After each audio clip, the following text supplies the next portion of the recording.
Bon bah voilà, nous allons arriver à la ferme. Et oui, je suis à 18 km, donc bah voilà, il me faut 15-20 minutes là ce matin. L'avantage c'est qu'à 3h du matin il n'y a personne. Donc là on va prendre le 870 Black avec le semoir à dents hors chineur et sa trémie. Voilà, on a mis en route. Hop, nous voilà, nous arrivons. Ici il y a le combiné. Hop, qui sert pas à grand chose en ce moment. Hop.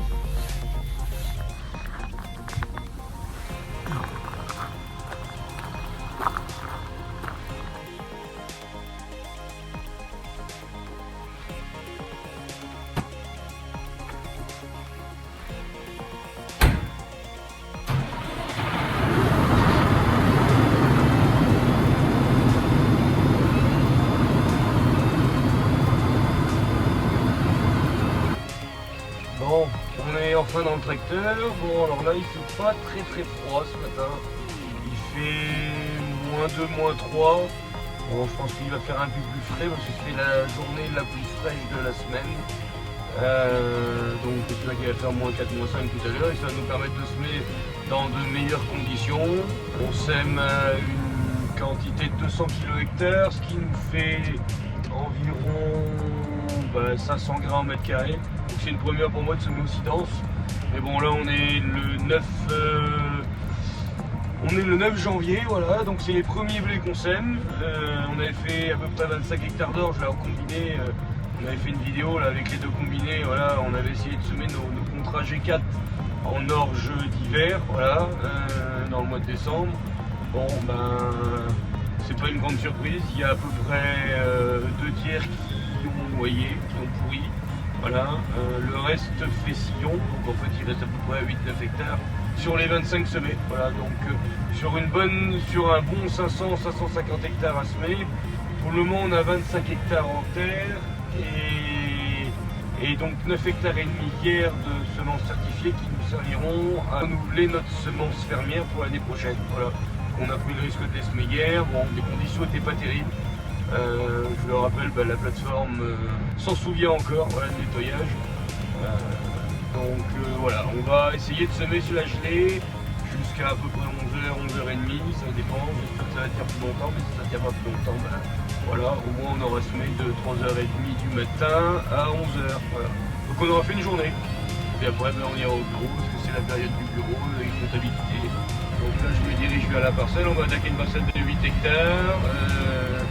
On avait essayé de semer de l'orge G4 dedans, on avait abandonné, parce que ça n'allait pas. C'est pour ça qu'on avait semé à peu près les orges sur des sols en semi-direct derrière les cannes de tournesol, voilà, avec les combinés. Les terrains étaient relativement meubles. C'était les seuls terrains où on arrivait à gratter. Voilà. Les autres sabotaient directement tout ce qui avait été billonné, collé dès qu'on posait les roues et le combiné dans le sol. Voilà, arrivé à la parcelle. Hop. On va déplier le semoir. Ça y est, c'est parti. Donc oui, 3h à peu près, 3h30 on a embauché. On est à 13,5, 14 km/h. Ça a l'air de pas trop mal se comporter, donc le sol est bien plus gelé que ce que je ne pensais. Ça colle pas du tout aux roues. Ça colle pas du tout au semoir. Donc ça n'a rien à voir avec hier. Pourquoi avoir choisi le semoir à dents plutôt que le combiné? Donc ce matin le combiné serait passé. Par contre dès qu'on arrive dans des zones un petit peu plus limites, le combiné a tendance lui à faire de la glaise. Voilà. La rampe de semis Alphego passe très bien, c'est pas le souci. Par contre ce qui nous arrive très fréquemment, c'est qu'on n'arrive pas du tout à recouvrir la graine. Donc là ça devient problématique. On a acheté ce semoir à dents, donc en fin de compte cet outil, c'est un outil assez polyvalent. On a prévu donc de s'en servir dans nos limons, voilà, pour faire un préparateur de semence, voilà, pour limiter en fait le coût gasoil et le temps passé avec l'énergie rotative dans des terres faciles à travailler, donc pas moteuses. Voilà. Ensuite on va s'en servir en tant que calculeur l'été en deuxième passage après un coup des chômeurs à disque. Et ensuite on va pouvoir enfin semer des couverts végétaux hyper économique parce qu'en fait on a mis des socs carbure droits, donc c'est des dents très très fines pour les semis, ce qui va nous permettre, même si on le voulait, de semer en direct dans des terrains assez propres. Bien évidemment on choisit nos parcelles les plus saines, les plus faciles.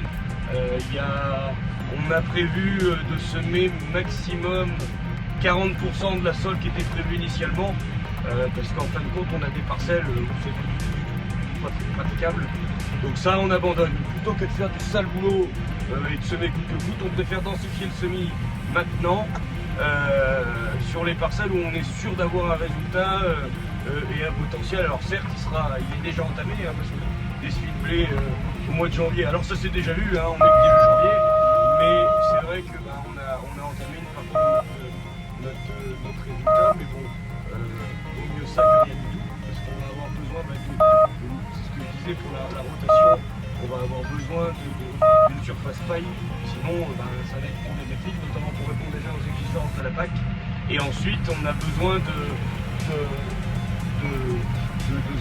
cet assolement à peu près équilibré pour les rotations futures. Voilà, de faire que du maïs et du tournesol, c'est bien un risque. Il ne faut pas oublier que cette année, on a eu une superbe récolte de maïs et de tournesol. Nous, on a fait plus de 40 tours de sauce qu'on n'avait jamais vu. Moi, depuis 12 ans que je suis installé, j'ai jamais vu des rendements pareils. Et en maïs, sur 250 hectares chez nous, on a fait 95 ou 96 canons de moyenne, ce qui est relativement intéressant. Je pense du poids aux normes, la réflexion est payable. Voilà. Donc c'est vraiment une belle année en maïs et tournesol, mais il ne faut pas s'y habituer à mon avis. L'année prochaine ne sera certainement pas la même, parce que quand on a quasiment 1300 mm de pluie, il faut bien s'attendre à un moment donné où on aura les robinets qui vont se fermer. Bon, comme on peut voir, le jour s'est levé, il est 8h30, on a semé à peu près une vingtaine d'hectares depuis ce matin à 3h30, donc c'est plutôt bien. On a été un petit peu embêté là au démarrage avec des bouchages là, au niveau des descentes par rapport à hier. On n'avait pas tout débouché a priori. Puis on avait les routes jauges qui étaient bloquées. Donc on a perdu un peu de temps, mais maintenant ça y est, ça roule. Là je roule à 13-14 km/h, donc ça dépote. Le sol est toujours à peu près gelé. Bon, comme on le voit, le lever du soleil n'est pas avec un beau soleil, mais au moins il fait froid, on est toujours à moins 2. C'est plutôt bien, on va pouvoir continuer à rouler. Mais par contre, je suis pas sûr que ça tienne au-delà midi. Voilà, donc je vais vous laisser 2-3 petites vidéos, et puis comme ça vous allez pouvoir profiter de la vue. Allez, je vous dis à bientôt.